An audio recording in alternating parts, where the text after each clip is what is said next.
Meeting के बीच में जब टेबल पर पड़ा फोन वाइब्रेट हुआ तो पूरे हॉल को पता चल गया कि किसी का फोन आया है।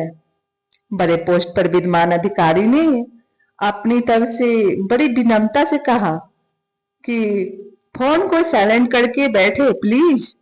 दीपक ने जल्दी से फोन को उठाकर काट दिया, देखा भी नहीं कि किसका फोन आया है। सॉरी सर बोलते हुए फटाफट फोन साइलेंट की बजाय स्विच ऑफ कर दिया और गौर से फिर उस सफेद बोर्ड की ओर देखने लगा जिसपे स्लाइड चल रही थी। मीटिंग के तुरंत बाद भी अपना फोन ऑन करना भूल गया।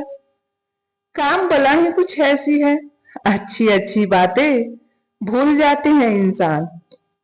बने रहना है अगर बॉस की नजरों में, दौड़ में, प्रमोशन की, पैसे की, स्टेटस की, तो पूरा समय झोंकना पड़ता है।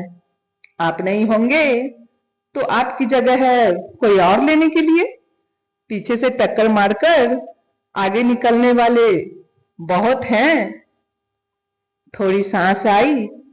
इन सब बातों से तो याद आया कि फोन भी पड़ा है निर्जीव कहीं जेब में। तुरंत ही निकाला और उसका बटन दबाकर फिर से उसे अपने संसार में प्रवेश दिया। कुछ सोचता समझता इसके पहले ही बीवी का फोन आ गया। कहाँ हो आप, फोन भी ऑफ है, माँ जी का फोन आया था। इतना कहते ही दीपक समझ गया कि मीटिंग में बजने वाला वाइब्रेट माँ जी का ही होगा। थोड़ा झल्ला कर बोला, अरे हाँ पता है, वो आने का ही बोल रही होगी। करता हूं मैं उनसे बात फ्री होकर। फ्री होना उनके लिए ऑफिस में तो मुमकिन नहीं था, वो भी माँ से बात करने के लिए। माँ से तो शाम को भी बात कर सकते हैं, अभी करना क्या जरूरी है। ऑफिस का टाइम खत्म हुआ लेकिन दीपक का अभी भी चल रहा है। यह फाइल दिखने में छोटी होती है लेकिन जिंदगी निकल जाता है इसमें सर घुसा घुसा कर। ऑफिस से घर आया, पत्नी ने कुछ कहा नहीं। एक तो पहले ही लेट हो गया, ऊपर से अगर फिर कोई ऐसी बात कह दी जिससे भड़क गए तो उनकी खैर नहीं।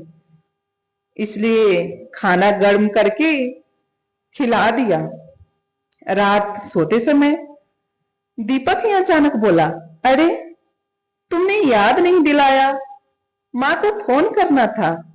पत्नी बोली, कहाँ करते, यह आपका ऑफिस थोड़ी है जो रात रात 12 बजे तक खुला रहे।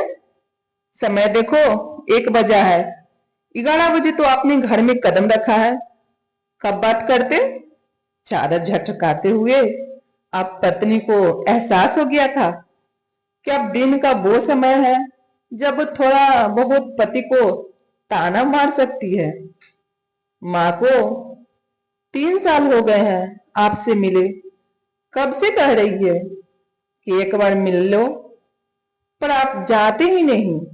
अरे तुम लोग तो गए थे पिछले साल, हम गए थे, आपको मिलना है। हाँ करता हूँ कुछ, महीने 2 महीने में जाने का, अभी छुट्टी नहीं ले सकता। सुबह होते ही वही दौड़ भाग शुरू। ऑफिस जाने के पहले ही ऑफिस घर आ जाता है, फोन आते रहते हैं, एक चालू रहता है तो दूसरा कतार में रहता है। इसी बीच पत्नी आई कुछ बोलने के लिए, लेकिन साहब का मूड देखकर फिर किचन में चली गई। दीपक ने जल्दी जल्दी अपने सारे ऑफिस को घर से समेटा गाड़ी में डालने के लिए, गाड़ी से फिर वही ऑफिस की असली जगह पर ले जाने के लिए। पूरा दिन फिर वही करना है काम। एक बार फिर माँ का फोन आया, इस बार फिर काट दिया। मन में यह सोचा कि आज तो माँ से बात करूंगा ही। थोड़ा सा माँ पर प्यार भी आया, सोचा कि अब फोन आया तो जरूर उठा लूंगा। लेकिन फिर बजा नहीं। मैंने किया कि करे बात, लेकिन फिर दूसरा मन आ गया कहने की, करेंगे ऑफिस के बाद। फिर वही बात हुई, काम में उलझकर फिर से एक बार वो भूल गया आज से बात करना। शाम को ऑफिस से जाने में फिर लेट हो गया। घर गया तब दीपक को पत्नी को देखकर याद आया कि आज उसने भी फोन नहीं किया। पहले तो कुछ नहीं बोला, लेकिन खाना खाते वक्त सोचा कि पूछ लेता हूँ। इससे पहले कि पूछता पत्नी ने बोल दिया, मेरा फोन खराब हो गया है, सुबह से ऑन नहीं हो रहा है। मैं आपको बताने वाली, लेकिन सुबह आप बिजी थे तो नहीं बात की। दीपक उसे कुछ कहता इसके पहले उसने घड़ी देखी, समय फिर वही 10:30।